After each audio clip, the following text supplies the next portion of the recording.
নগদ টকা আমি সাহস নকৰোঁ। ব্লেকমেইল কৰি ল'লে, কাক মিছা কথা কৈ কৰি ল'লে, কিবা এটাতো নিশ্চয়। হয়, ঠিকেই কৈছে আপোনালোকে। এজন হাৱাই চেণ্ডেল পিন্ধা মানুহে ইমানখিনি কৰিবলৈ পইচা ক'ত পালে? অখিল গগৈ ডাঙৰীয়াই যেনিবা হাৱাই চেণ্ডেলে পিন্ধি ঘূৰি ফুৰে। অখিল গগৈ ডাঙৰীয়াই কাৰোবাক ব্লেকমেইল কৰি পইচা আনিলে, অখিল গগৈ ডাঙৰীয়াই কাৰোবাক মিছা কথা কৈ পইচা গোটালে সেই বানত আক্ৰান্ত মানুহসোপাক সহায় কৰিবলৈ।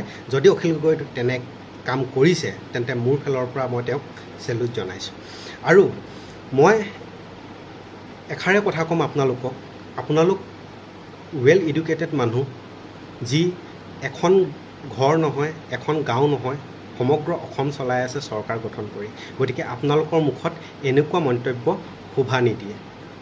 আৰু অখিল গগৈ ডাঙৰীয়াই হাৱাই চেণ্ডেল পিন্ধে ঠিকেই আছে, কিন্তু মই লাজ পাইছোঁ যে ব্ৰেণ্ডেড চাৰ্ট, ব্ৰেণ্ডেড জোতা, ব্ৰেণ্ডেড চেণ্ডেল পিন্ধা মানুহে অখিল গগৈৰ দৰে আজি সহায় কৰিব নোৱাৰিলে। ধন্যবাদ।